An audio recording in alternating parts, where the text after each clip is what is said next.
Welcome to the Information Systems for Business podcast. The main purpose of the podcast is to augment the book Information Systems for Business, An Experiential Approach, 5th edition, by Franz Belanger, Craig Van Slyke, and Rob Crossler. The book is published by Prospect Press. I'm your host, Craig Van Slyke. This episode is for the 5th edition of the textbook. Before we get started, I wanted to give a couple of disclaimers. The podcast purposely omits many details to get to the high points of each chapter, so listening to the podcast is not a substitute for reading the book. Each episode contains my view of the most important points of each chapter. Your professor may have a different view of what's important. The podcast is solely my responsibility, so any errors are on me, not my co-authors, your professors, Prospect Press, or my employer. All right, enough with the disclaimers. Let's get to the good stuff. In this episode, we hit the high points of Chapter 2, Introduction to Information Systems. The focusing story for Chapter 2 tells about how I actually registered for classes back in 1981. Yeah, I'm old. Here's the short version. It was a colossal pain.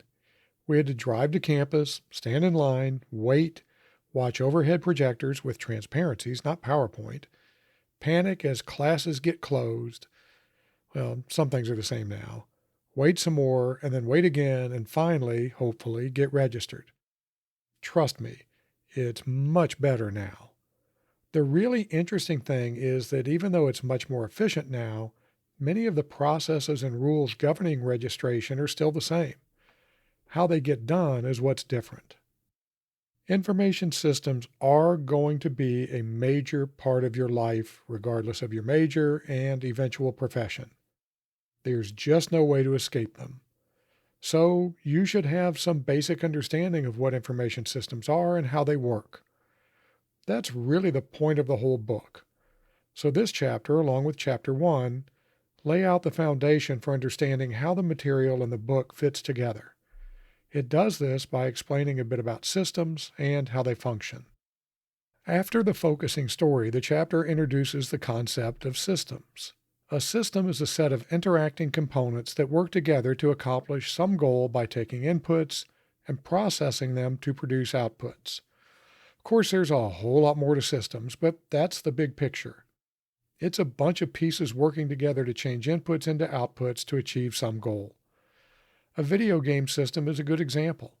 You have a console, a controller, a screen of some sort, and a headset. Those are all part of the system, but each one of those is a system in its own right. A console is made up of a bunch of components, as is the controller, screen, and headset.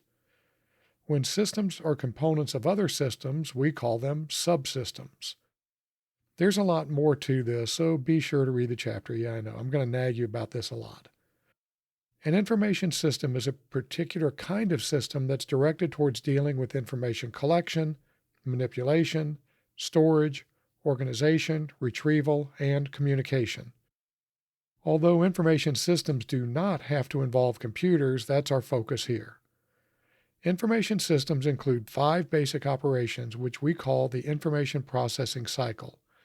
These are input, collecting data and converting it into a form that allows processing the manipulation of the data, output, transforming the processed information into a usable form, storage, which is just what it says, storing the data for later use, and control, making sure the components work the way they should. So the 5 steps in the information processing cycle are input, processing, output, storage, and control. Information systems have 6 critical elements. Don't confuse these with the information processing cycle, which is a set of functions. The 6 critical elements are data, hardware, software, communication media, procedures, and people. Data are the raw facts, text, numbers, etc. that serve as inputs. Hardware are the physical devices such as the processor, storage media, and peripherals like printers and displays. Software is just a set of instructions. Communication media are the devices and rules that let computers communicate. Procedures are the instructions for proper use, and last, but certainly not least, are the people, the users of the information system. Next, the chapter discusses how information systems help us deal with information. The gist of it is that information systems can manipulate and communicate data quickly, accurately, and consistently.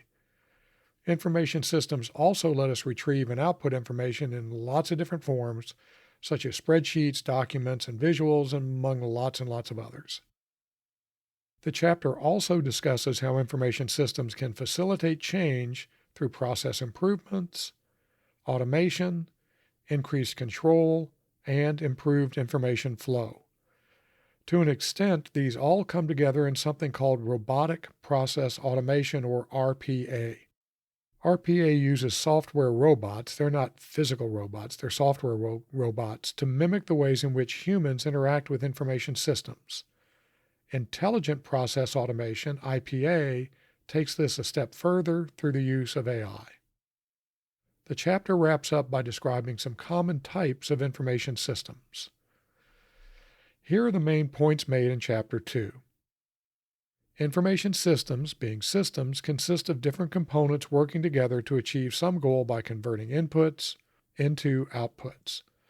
Don't forget that people are included among the elements of information systems.